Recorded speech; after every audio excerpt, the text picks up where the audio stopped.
Without using remainder theorem ना। तो कोई भी पॉलिनोमियल आएगा, एक पॉलिनोमियल को दूसरे पॉलिनोमियल से डिवाइड करने के लिए बोलेगा कि चेक कीजिए कि इस पॉलिनोमियल से ये वाला पॉलिनोमियल डिवाइड हो सकता है कि नहीं हो सकता है।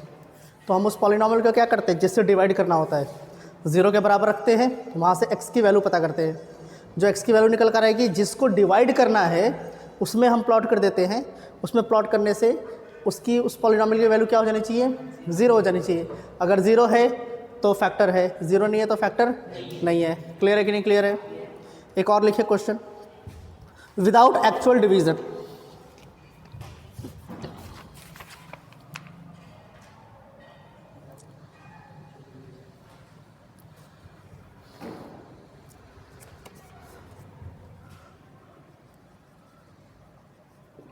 without actual division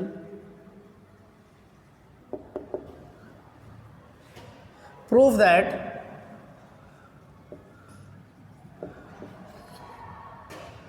2x to the power 4 minus 6x cube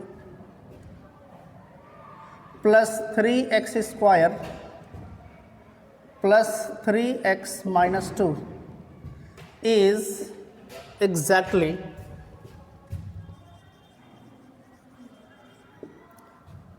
divisible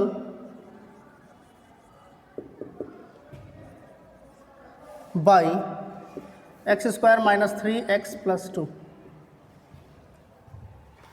x square minus 3x plus 2 upon 2x to the power 4 minus 6x cube plus 3x square plus 6 minus 2। हाँ, ये बिना डिवाइड किए आपको बताना है। तो क्या करना पड़ेगा, इसको 0 के बराबर रखना पड़ेगा। रख दे 0 के बराबर। चलिए 0 के बराबर रख देते हैं।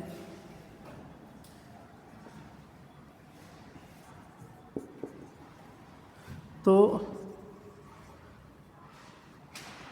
X square minus 3x plus 2 को क्या रखा, अब यहाँ से x की वैल्यू पता करनी पड़ेगी। अब ये तो क्वाड्रेटिक इक्वेशन है ना, क्या है क्वाड्रेटिक। तो 2 इंटू 1 कितना है, होता है 2। तो इस -3 को इस तरीके से एक्सपेंड करना है, मल्टीप्लाई करने से क्या आना चाहिए 2, और ऐड या सब्ट्रैक्ट करने से, सॉल्व करने से क्या आना चाहिए -3। तो -1 एंड -2 हो जाएगा। X square minus 2x minus X plus 2 is equal to 0। समझ में आया कि नहीं आया? x कॉमन निकाल दें, इसमें से -1 कॉमन निकाल दें, x minus 2 is equal to 0। तो यहाँ से हो गया x माइनस 2 और x माइनस 1, दो फैक्टर आ गए। इसके 2 फैक्टर है, तो यहाँ से x इज इक्वल टू क्या हो जाएगा 1 एंड 2। क्या हो गया? अब ये जो x की वैल्यू निकल कर आई है, इसको क्या करना पड़ेगा नाउ, 1 x इक्वल टू 1, यहाँ पर 1 रखेंगे तो कितना हो जाएगा 2 minus 6 plus 3 plus 3 minus 2, 3 plus 3 minus 6, 2 minus 2। इसका मतलब x माइनस 1 से डिवाइड होगा, हेंस डिविजिबल बाई किससे होगा, x माइनस 1 से डिविजिबल होगा। अब इससे भी तो चेक करना पड़ेगा ना। तो x इज इक्वल टू क्या रख देंगे,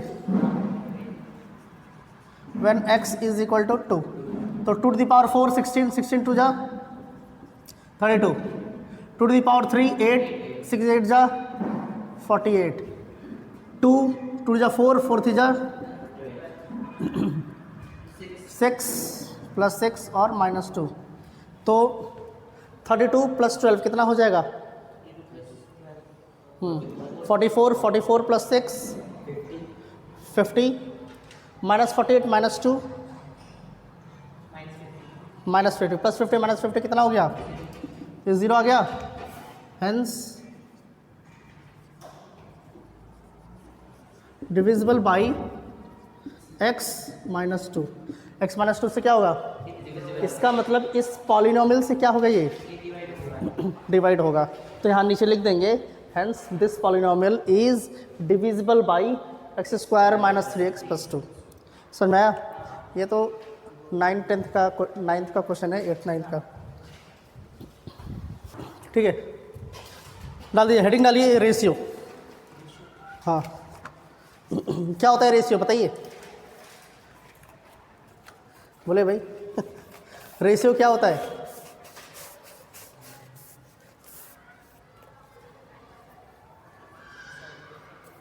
क्या होता है? Ratio is the collection of alphabets RATIO। नहीं, फिर क्या होता है रेशियो? अरे रेशियो पढ़ा तो होगा अपने नॉर्मल लैंग्वेज में, तो बताइए।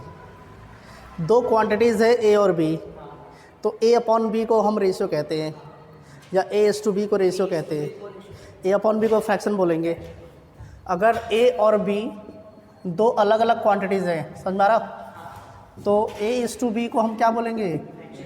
A/B। इसको हम ऐसे भी लिख सकते हैं A अपॉन B, इसको फ्रैक्शन भी पढ़ते हैं, समझ में आ रहा? तो नॉर्मल सी चीज़, इसको बताने में क्या प्रॉब्लम हो रही है आप लोगों को? सोच रहे हैं कि अरे कोई अच्छा डिफिनीशन ये होगा वो होगा। इतना ज़्यादा दिमाग क्यों चलाते हैं? समझ में आ रहा? रेशियो में तो ऐसे बहुत सारे पॉइंट्स हैं। इतना समझिए कि जैसे रेशियो A/B है, तो इसको हम ऐसे भी डिनोट कर सकते हैं, जैसे कि A अपॉन B है ना, तो n से मल्टीप्लाई कर दिया, तो डिनोमिनेटर में भी n से मल्टीप्लाई कर दिया, तो ऐसे लिख सकते हैं कि नहीं लिख सकते? दोनों कैंसिल आउट अगर वही आ जाएगा। प्लस नहीं कर सकते, मल्टीप्लाई या डिवाइड हम कर सकते हैं रेशियो में सेम, लेकिन हम प्लस या माइनस नहीं कर सकते। समझ में आ रहा कि नहीं आ रहा? कोई दूसरा नंबर भी मल्टीप्लाई कर सकते हैं, MA अपॉन MB। समझ में आ रहा? ये सब चीज़ हम कर सकते हैं। डिवाइड भी कर सकते हैं, n से न्यूमरेटर को डिवाइड किया, डिनोमिनेटर को भी डिवाइड कर दिया, वो भी हम कर सकते हैं। सिर्फ प्लस और माइनस नहीं कर सकते। समझ में आया कि नहीं आया? ठीक है। अगर कोई दो रेशियो दे रखा है, उसको कंपेयर करना है। क्या करना है? जैसे आपको दे रखा है 2/3 और एक रेशियो दे रखा है 3/7। कौन सा बड़ा है, कौन सा छोटा है? ये वाला रेशियो बड़ा है या फिर ये वाला रेशियो बड़ा है? कैसे पता करेंगे? ये बड़ा है, कैसे? 2 के 3 पार्ट्स और 3 के 7 पार्ट्स। और ऐसा सोचेंगे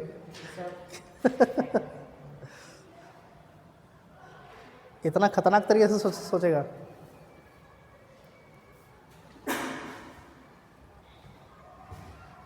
जब भी रेशियो को कंपेयर करना है, क्या करते हैं? तो डिनोमिनेटर बराबर कर देना है। क्या करना है? यहाँ पर क्या है? तो यहाँ 7 से मल्टीप्लाई, 7 से मल्टीप्लाई। यहाँ पर क्या है? तो 3 से मल्टीप्लाई, 3 से मल्टीप्लाई। तो ये कितना हो गया? 14 अपॉन, और ये कितना हो गया? 9 अपॉन। कौन बड़ा है? तो ये वाला रेशियो बड़ा है। समझ में आया कि नहीं आया? क्लियर है? ऐसे नहीं देखेंगे कि 2 को 3 पार्ट में, फिर बड़े बड़े नंबर आ जाएंगे। फिर 1991 अपॉन 1000, फिर इसको कितने पार्ट में बांटेगा? समझ में आ रहा है? क्या करना है? डिनोमिनेटर बराबर कर देना है। दो रेशियो दे रखा है। क्या दे रखा है? A upon B is to C upon D। जैसे ये दे रखा है A upon B is to C upon D। अब ये भी तो रेशियो ही है, ये भी तो रेशियो ही है। अब दो रेशियो का रेशियो दे रखा है, तो इसको कैसे सॉल्व करेंगे? क्रॉस मल्टीप्लाई कर दीजिए। इसको हम लिख सकते हैं AD इज टू, समझ में आ रहा कि नहीं आ रहा? हम ऐसे लिख सकते हैं, क्रॉस मल्टीप्लाई कर देंगे। समझ में आ रहा? क्योंकि हमें पता है हम रेशियो में बराबर की चीज़ें मल्टीप्लाई कर सकते हैं दोनों साइड। जैसे ऐसे दे रखा है 2:3 दे रखा है, तो 4 से मल्टीप्लाई कर दिया, तो 8:12। ये भी सेम ही रेशियो है, अलग नहीं है। 4 से इधर भी मल्टीप्लाई किया, तो इधर भी 4 से मल्टीप्लाई किया। समझ में आ रहा? तो हम क्या कर रहे हैं? BD से इधर मल्टीप्लाई कर रहे हैं। क्या कर रहे हैं? इधर मल्टीप्लाई, तो इधर भी क्या करेंगे? BD से मल्टीप्लाई करेंगे। अब ये B और B कट जाएगा, यहाँ से D और D कट जाएगा, तो AD आ गया, इज टू CB आ गया। समझ में आ रहा कि नहीं आ रहा? तो ऐसे हम कर सकते हैं। क्लियर है कि नहीं क्लियर है? ठीक है।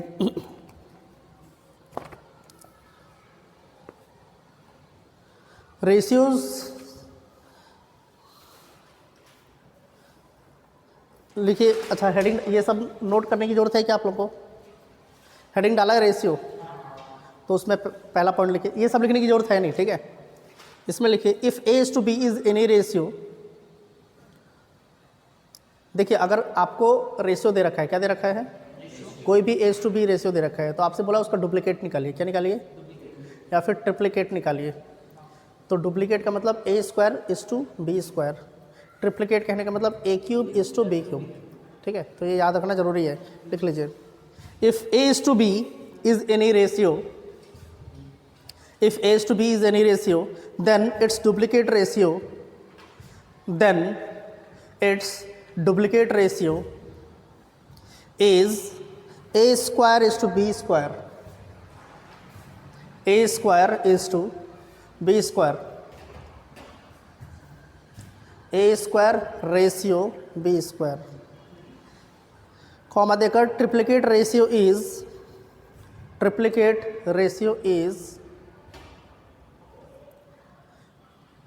a cube is to b cube and so on, ऐसे आगे बढ़ता चला जाएगा। समझ में आ रहा? क्लियर है कि नहीं? डुप्लीकेट रेशियो अगर बोलेगा तो क्या कर देना है? स्क्वायर कर देना है। ट्रिप्लीकेट बोलेगा तो क्यूब कर देना है। अगर सब डुप्लीकेट बोलता है, क्या बोलता है? तो सब डुप्लीकेट में हम क्या करेंगे? Square root. सब ट्रिप्लीकेट अगर बोलेगा तो हम क्या कर देंगे? Cube root. समझ में आ रहा? तो नेक्स्ट पॉइंट लिख लीजिए। If a is to b is any ratio, if a is to b is any ratio, क्या लिखा? Then it's subduplicate ratio, then its subduplicate ratio is a to the power 1/2 ratio b to the power 1/2 and subtriplicate ratio is a to the power 1/3 ratio b to the power 1/3। समझ में आ रहा?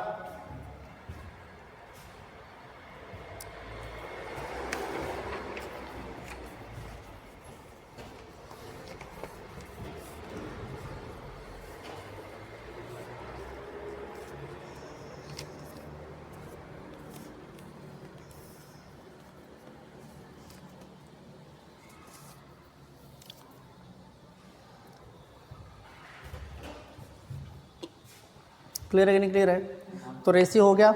अब heading डाल दीजिए proportion. Proportion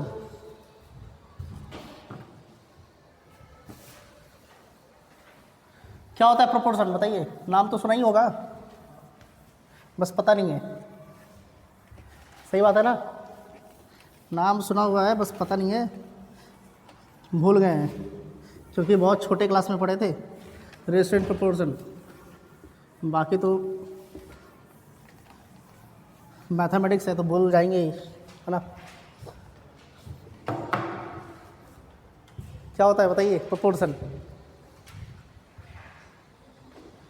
अगर दो ratio बराबर है, दो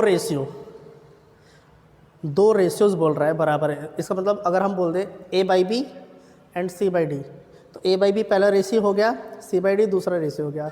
अगर दो रेशियो बराबर हैं तो दो रेशियो कितने कंपोनेंट से बने हुए हैं? 4, ए b c D.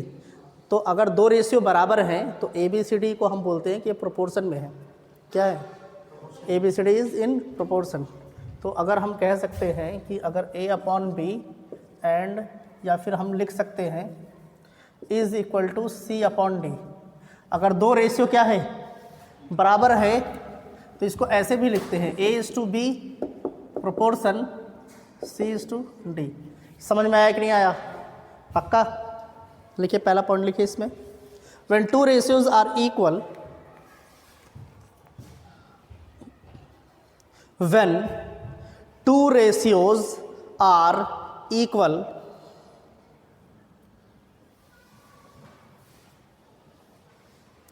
then four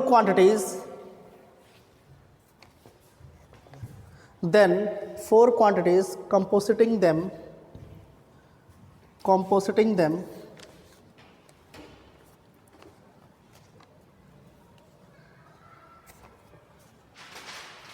are set to be proportional, are set to be proportional. ठीक है, ऐसे लिख लीजिएगा। अगर दो रेशियो बराबर हैं तो ऐसे भी लिख सकते हैं, और A/B is equal to C/D भी हम लिख सकते हैं। समझ में आया कि नहीं आया? दोनों का मतलब सेम है। क्लियर है कि नहीं क्लियर? बढ़िया।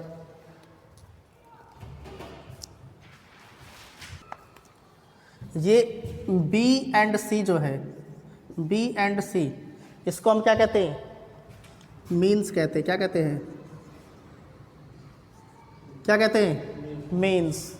और ये A और D जो है, इसको हम क्या कहते हैं? क्या कहते हैं बताइए? एक्सट्रीम्स। क्या कहते हैं? एक्सट्रीम्स। A और D क्या होता है? इसको क्या बोलते हैं? एक्सट्रीम्स। B और C को हम क्या बोलते हैं? मीन्स। समझ में आया कि नहीं आया? पक्का? चलिए नोट कीजिए इसको।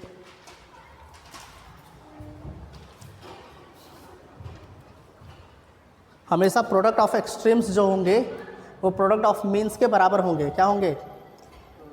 प्रोडक्ट ऑफ एक्सट्रीम्स जो होगा वो प्रोडक्ट ऑफ मीन्स के बराबर होगा। देखिए, AB is equal to CD, यही बोल रहा है ना। तो अगर A/B इज इक्वल टू ये है, तो यहाँ से क्रॉस मल्टीप्लाई करेंगे तो AD हो जाएगा, यहाँ से BC हो जाएगा। तो यही तो है ना, ये दोनों क्या है? एक्सट्रीम्स हैं, और ये दोनों क्या है? मीन्स है। तो product of extremes will be equal to product of means. वो हमेशा बराबर ही होंगे। पक्का क्लियर है? कोई डाउट? ठीक है। अब इन्वर्टेंडो, ऑल्टरनेंडो, कॉम्पोनेंडो, डिविडेंडो, ये सब का नाम सुना है कि नहीं सुना है?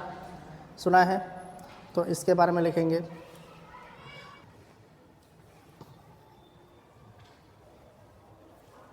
ठीक है। अब इन्वर्टेंडो में क्या होता है भाई? If A/B is equal to C/D, तो इन्वर्टेंडो में क्या होता है? B/A will be equal to, इसी को हम क्या कहते हैं?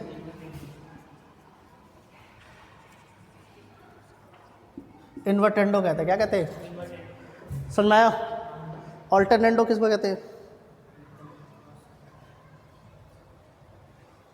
ऑल्टरनेंडो किसको कहते हैं? B इधर आ जाएगा, C इधर आ जाएगा। तो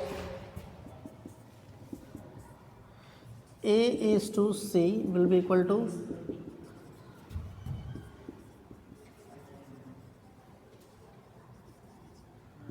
ऑल्टरनेंडो। समझ में आ रहा कि नहीं आ रहा? पक्का? तो ये हो गया ऑल्टरनेंडो और इन्वर्टेंडो। कॉम्पोनेंडो क्या होता है भाई? कॉम्पोनेंडो क्या होता है? बोले। A/B is equal to C/D है ना, यही तो है। A/B is equal to C/D। तो न्यूमरेटर में कहता है न्यूमरेटर प्लस डिनोमिनेटर, और डिनोमिनेटर में डिनोमिनेटर ही रहेगा। तो इसको हम ऐसे लिख सकते हैं, A+B/B will be equal to C+D/D। और इसको क्या कहते हैं? कॉम्पोनेंडो। समझ में आया कि नहीं आया? कोई डाउट? और इसके बाद क्या आ जाएगा? डिविडेंडो। डिविडेंडो में सब्ट्रैक्ट। तो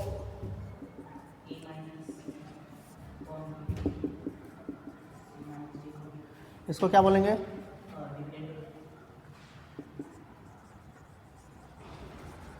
डिविडेंडो। आ रहा है कि नहीं आ रहा है? इसमें आ रहा है? और कौन सा बच गया? कंपोनेंडो एंड डिविडेंडो, दोनों साथ में लगा देंगे। न्यूमरेटर में क्या हो जाएगा? A+B/C+D/,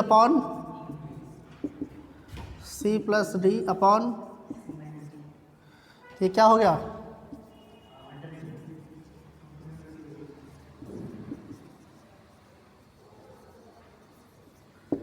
समझ में आ रहा कि नहीं आ रहा? कोई डाउट? चलिए नोट कीजिए।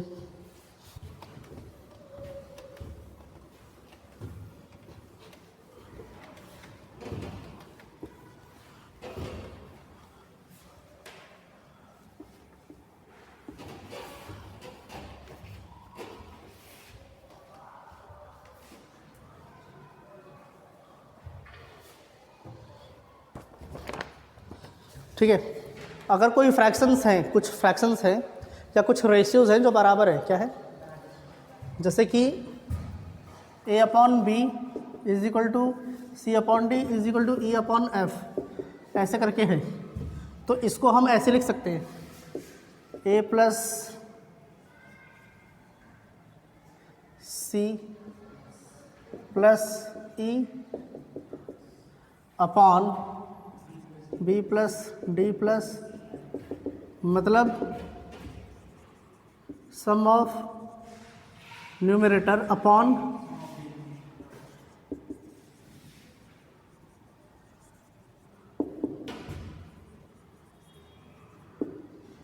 ऐसे लिख सकते हैं। समझ में आ रहा है कि नहीं आ रहा?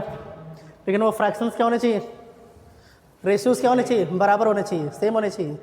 तो हम सबको ऐड करके न्यूमरेटर्स को ऐड कर सकते हैं और डिनोमिनेटर को भी ऐड कर सकते हैं। समझ में आया कि नहीं आया? पक्का पक्का क्लियर है? फिर आपका ऐसे भी हो जाएगा, ये पहला था। अगर a/b is equal to c/d is equal to e/f, अब सब रेशियो बराबर है कि नहीं बराबर है, तो हम इसमें कोई नंबर मल्टीप्लाई कर सकते हैं कि नहीं कर सकते हैं? x मल्टीप्लाई कर सकते हैं, यहाँ पर y मल्टीप्लाई कर सकते हैं, यहाँ पर z मल्टीप्लाई कर सकते हैं। तो ये हो जाएगा xa plus y c plus z e upon x b plus y d plus z f. समझ में आ रहा कि नहीं आ रहा? ऐसे हम लिख सकते हैं, क्योंकि हमें पता है कि रेशियोज़ जब बराबर हैं तो हम किसी भी रेशियो में सेम नंबर से मल्टीप्लाई, सेम नंबर से डिवाइड हम कर सकते हैं। क्लियर है कि नहीं क्लियर है? पक्का? कोई डाउट? No doubts? पावर में भी हम ऐसे लिख कर सकते हैं, जैसे कि ये दे रखा है, जैसे a/b is equal to c/d is equal to e/f। इनके पावर्स को भी तो बढ़ा सकते हैं, पावर को 2 कर दिया, 3 कर दिया, 4 कर दिया, ऐसे कर सकते कि नहीं कर सकते? तो इसको हम लिख सकते हैं x(a⁴n), क्या कर दिया, ये n है, n ध्यान दीजिएगा, plus y(c⁴n) plus z(e⁴n) upon x(b⁴n) plus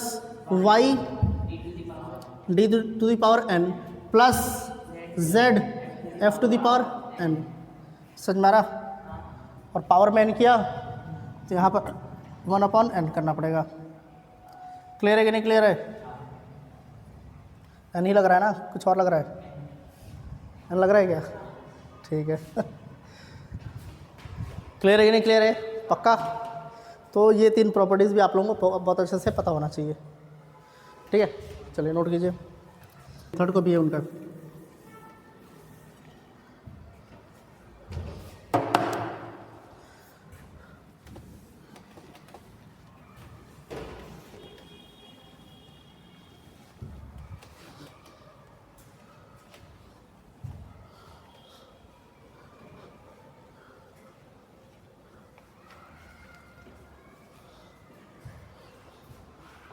फिर क्या बोला है मैम ने? 23rd को एग्ज़ाम होगा, उसका पोर्शन आप लोगों को चाहिए। कौन कौन सा चैप्टर हमारा हुआ है?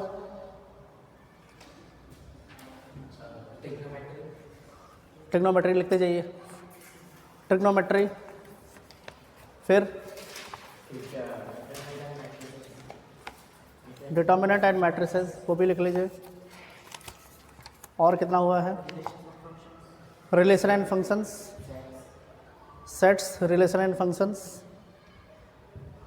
कॉम्प्लेक्स नंबर,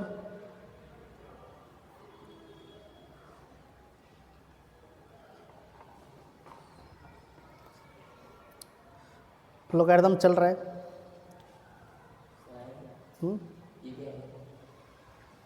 ये ख़त्म हो जाएगा अभी, 3-4 दिन में ख़त्म हो जाएगा।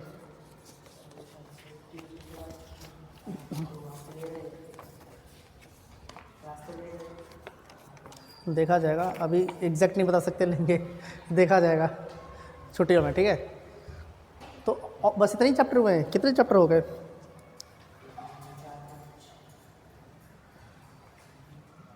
और भी हुए होंगे भाई। हम्म?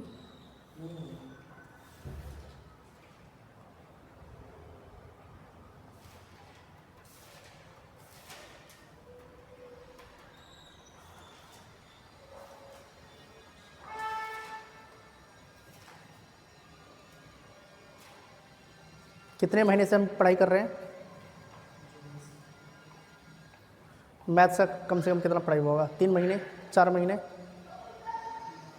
3 महीने हुआ होगा मुश्किल से। 3 महीने में ठीक है। कितने चैप्टर्स हुए हैं? 5 चैप्टर हुए, 6 चैप्टर। ठीक है, चलिए सही है। ये सारे चैप्टर्स आएंगे, ठीक है। टफ नहीं आएगा, आसान आसान आएगा। समझ में आ रहा? स्टेट बोर्ड का हाँ, स्टेट बोर्ड का कीजिए, ठीक है। स्टेट बोर्ड में लेकिन लॉगरिथम नहीं मिलेगा आपको। स्टेट बोर्ड में लॉगरिथम मिलेगा ही नहीं। सर आप जो क्वेश्चन दे देंगे ठीक है।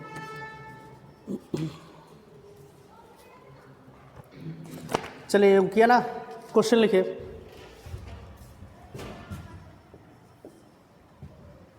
If x plus y upon 2 is equal to y plus z upon 2 is equal to z plus x upon 4, then find x is to y is to z. ये आप लोगों को पता करना है। x is to y is to z कैसे पता करेंगे? सॉल्व करके, सिंपल। कैसे सॉल्व करेंगे? हाथों से। हाँ, हाथों ही से तो सॉल्व करेंगे, दिमाग यूज़ करके और हाथों से। अभी हमने पढ़ा ना कि जब रेशियोज बराबर हैं तो न्यूमरेटर और डिनोमिनेटर को हम डायरेक्टली ऐड कर सकते हैं। कर सकते हैं? इधर इधर देखिए, इधर तो ऐड कर देते हैं। तो x plus x, y plus Y,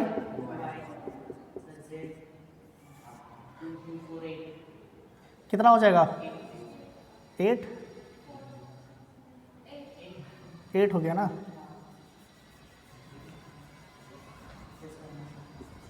फिर तो ये कैंसिल आउट हो जाएगा। 2 3 4 कैंसिल आउट नहीं होना चाहिए, ठीक है। यहाँ पर 3 लिखिए, कितना हो गया? 9। समझ में आ रहा? ये आ गया। अब क्या कर सकते हैं? ये जो होगा इन सब के बराबर होगा कि नहीं होगा? इनको हम इज इक्वल टू में ये लिख सकते हैं कि नहीं लिख सकते हैं? तो इसको हम ऐसे लिख सकते हैं क्या? x plus y plus z upon 9 upon 2 लिख सकते हैं? बोलिए, पक्का?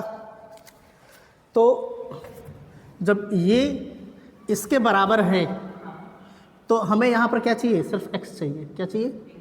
तो हम क्या करेंगे? वाई जेड वालों को इस पर माइनस कर देंगे। क्या करेंगे? आप ध्यान से देखिए, माइनस जब ये वाला पार्ट इधर आ जाएगा तो जैसे हम न्यूमरेटर को डायरेक्ट ऐड कर रहे थे, क्या करते? न्यूमरेटर डायरेक्ट ऐड हो रहा था, डिनोमिनेटर डायरेक्ट ऐड हो रहा था। वैसे न्यूमरेटर डायरेक्ट सब्ट्रैक्ट होगा और डिनोमिनेटर भी डायरेक्ट सब्ट्रैक्ट होगा। तो यहाँ पर क्या दे रखा है? y plus z. तो यहाँ पर y प्लस जेड को क्या कर दिया? माइनस किया। तो यहाँ पर माइनस क्या करना पड़ेगा? 3। समझ में आया कि नहीं आया? इज इक्वल टू, फिर यहाँ पर क्या है? x plus y plus z है अपॉन 9 अपॉन 2 है। तो अब इसमें क्या माइनस कर देंगे?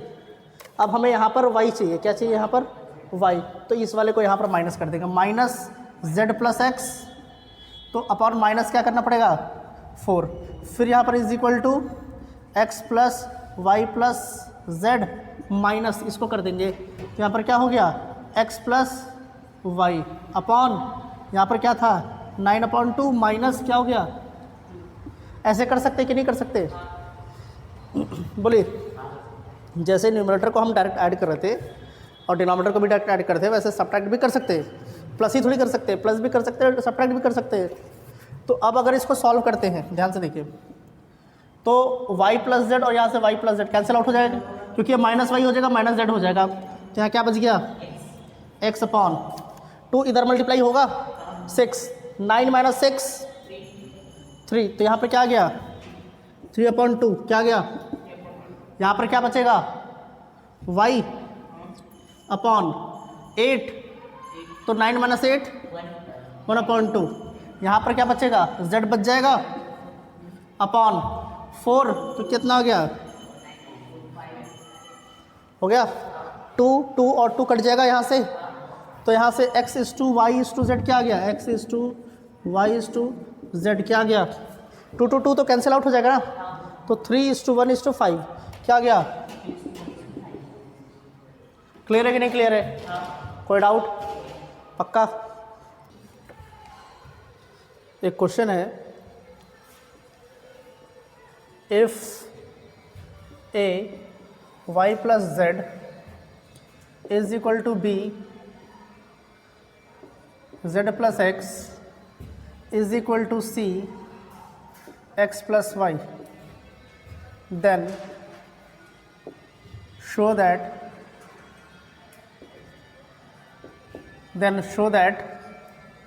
a minus b upon x square minus y square is equal to b minus c upon y square minus z square is equal to c minus a upon z square minus x square। कर सकते हैं, बोले, अरे बताइए भाई, हाँ या ना, ट्राई कर सकते हैं, चलिए ट्राई मत कीजिए, ज़्यादा टाइम है नहीं, इधर देखिए, इसको ऐसे लिख सकते हैं क्या, y प्लस जेड अपॉन ये a लिख सकते हैं ऐसे, बताइए, a तो फिर से जाकर न्यूमरेटर में मल्टीप्लाई हो जाएगा ना, यहाँ पर z plus x upon 1/b is equal to x plus y upon 1/c, ऐसे लिख सकते हैं, कोई डाउट, पक्का। अब जब रेशियोज बराबर हैं, क्या है, रेशियोज बराबर हैं, टेढ़ा क्यों आ रहा है,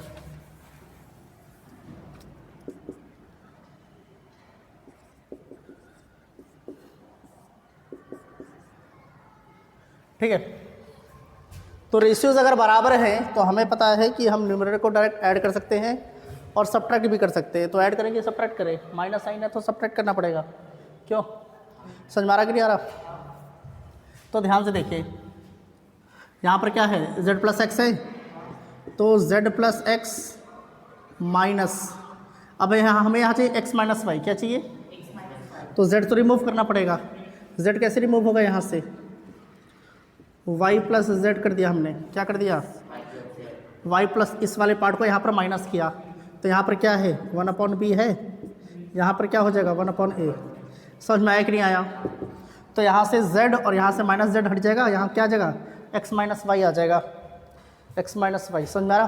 अब हमें यहाँ क्या चाहिए, y माइनस जेड चाहिए, ठीक है, तो y माइनस जेड ये वाला ले लेंगे, ये वाला ले लेंगे, ठीक है, x plus y minus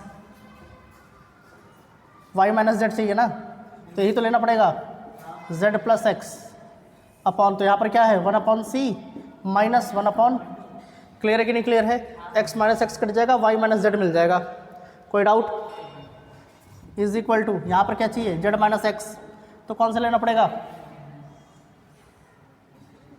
y plus z minus z minus x है ना, तो यही तो लेना पड़ेगा, x प्लस वाई, वाई और माइनस वाई कट जाएगा, z माइनस एक्स आ जाएगा, क्लियर, तो यहाँ से क्या हुआ, क्या लिया था y plus Z 1/a minus 1/c, clear है कि नहीं क्लियर है, पक्का,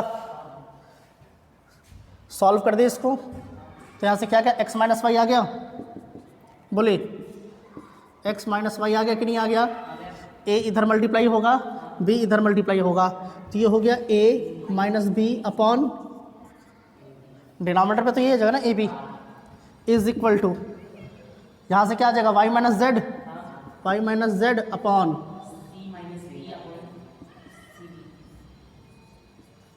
बी इधर सी इधर, तो बी माइनस सी हो जाएगा ना, इधर Z minus x upon c minus a upon ए, ये हो गया। लेकिन हमें तो ये लाना है, तो अब क्या करेंगे,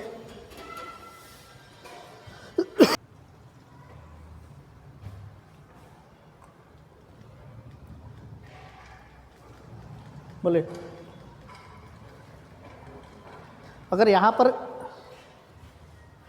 पर ए बी सी आ जाए, यहाँ पे ए बी सी आ जाए, यहाँ पर ए बी सी आ जाए, तो a b c cancel out हो जाएगा कि नहीं हो जाएगा। लेकिन हम खुद से तो मल्टीप्लाई कर नहीं सकते। यहाँ पर क्या किया हमने, यहाँ पर जैसे हमने माना है ना इसको, इस वाले पार्ट को, इसको हम के मान लेते हैं, क्या मान लेते हैं, ठीक है। इस पूरे को हमने क्या मान लिया, तो अगर इस पूरे को के माना है तो यहाँ पर हम ये क्या हो जाएगा के, यहाँ पर ये पूरा क्या हो जाएगा के। तो ये हो गया पहला इक्वेशन, ये क्या हो गया, समझ में आ रहा। अब अगर इस इक्वेशन को हम इसमें मल्टीप्लाई करते हैं, इस वाले इक्वेशन को अगर इसमें मल्टीप्लाई करते हैं, तो देखिए यहाँ पर ए बी है और हमें यहाँ न्यूमरेटर यहाँ पर क्या चाहिए, x square minus y square चाहिए। X square minus y square कब आता है, जब एक्स प्लस वाई और एक्स माइनस वाई मल्टीप्लाई होते हैं। तो यहाँ पर एक्स माइनस वाई है और यहाँ पर एक्स प्लस वाई है। तो अगर हम इक्वेशन फर्स्ट को इक्वेशन सेकंड से मल्टीप्लाई कर दें, क्या करें, तो वो आ जाएगा। ध्यान से देखिएगा, हम क्या कर रहे हैं, इसको हटाइए, इक्वेशन फर्स्ट मल्टीप्लाइड बाई, समझ में आ रहा कि नहीं आ रहा। अब ऐसा थोड़ी कि इसी को हम इसी से मल्टीप्लाई कर सकते हैं, इज इक्वल टू है, किसी को भी किसी से मल्टीप्लाई करिए, कर सकते कि नहीं कर सकते। तो यहाँ एक्स माइनस वाई है और यहाँ पर एक्स प्लस वाई है, तो x minus y into x plus y कितना हो जाएगा, x square minus y square. तो यहाँ लिख दें x square minus y square upon, अब यहाँ पर देखिए 1 किससे मल्टीप्लाई होगा, a माइनस बी से मल्टीप्लाई होगा, c किससे मल्टीप्लाई होगा, इससे मल्टीप्लाई होगा। तो यहाँ पर a माइनस बी रह जाएगा, a minus b upon a b c, यही तो आ जाएगा, ठीक है। यहाँ पर y minus z, y plus z, तो क्या हो गया y square minus z square upon, यहाँ पर क्या हो जाएगा b माइनस सी अपॉन, यहाँ पर क्या हो जाएगा, वही बात है a b c, sorry, z minus x z plus x, तो क्या हो जाएगा x square upon c minus a upon a b c. अब ए बी सी हर जगह पर है तो कैंसिल आउट हो जाएगा। किसको मिटाया जाए, इसको इक्वेशन सेकंड मान लेते हैं, ठीक है। ए बी सी और a b c cancel out हो गया। अब ये स्क्वायर वाला तो हमें डिनोमिनेटर में चाहिए। अब दो रेशियो है इज इक्वल टू में है, तो उसको हम इन्वर्टेंडो तो कर सकते हैं, पढ़ा था कि नहीं, इन्वर्टेंडो कर सकते हैं, इन्वर्टेंडो लगा देंगे यहाँ पर। ये ए माइनस बी अपॉन क्या हो जाएगा, यहाँ से a minus b upon x square minus y square is equal to, यहाँ से क्या हो जाएगा b minus c upon y square minus z square is equal to, यहाँ से सी माइनस ए अपॉन, हो गया। और यही तो प्रूव करना था।